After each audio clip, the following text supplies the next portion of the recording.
Eli Rahmat Yasin, anggota Komisi 6 DPR RI menyambangi pendopo Desa Tegalwaru, Kecamatan Ciampea, Kabupaten Bogor. Kunjungan kerja sekaligus menyerahkan 2 baktor yang diberikan bagi 2 desa.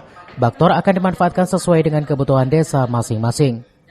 Guna membuktikan usulan yang telah disampaikan oleh setiap desa di wilayah Kecamatan Ciampea, Kabupaten Bogor, Eli Rahmat Yasin, anggota DPR RI Komisi 6 tersebut menyambangi pendopo Desa Tegalwaru sebagai tempat penyerahan dan serapan aspirasi kepala desa se-Kecamatan Ciampea.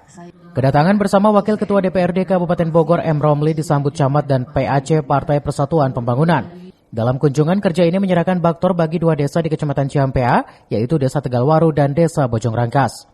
Baktor tersebut akan digunakan sesuai kebutuhan di setiap desa masing-masing. Selanjutnya banyak usulan dari kepala desa terkait akan pemanfaatan sumber mata air yang dipergunakan bagi warga.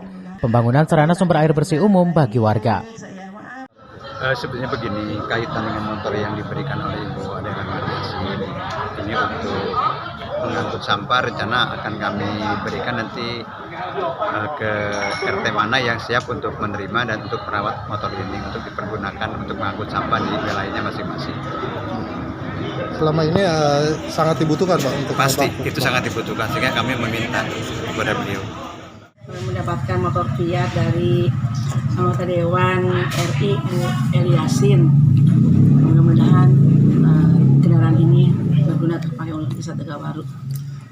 Dan saya tentunya mengusulkan lagi mengenai air bersih di sini. Terus terang di Tegalwaru khususnya masih banyak orang yang memakai mata air.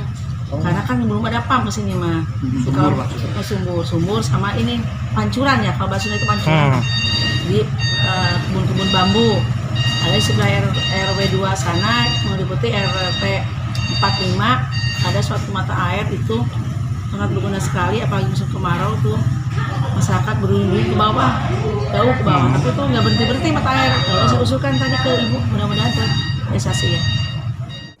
Dari Ciampea, Kabupaten Bogor, Iman Abdurrahman melaporkan.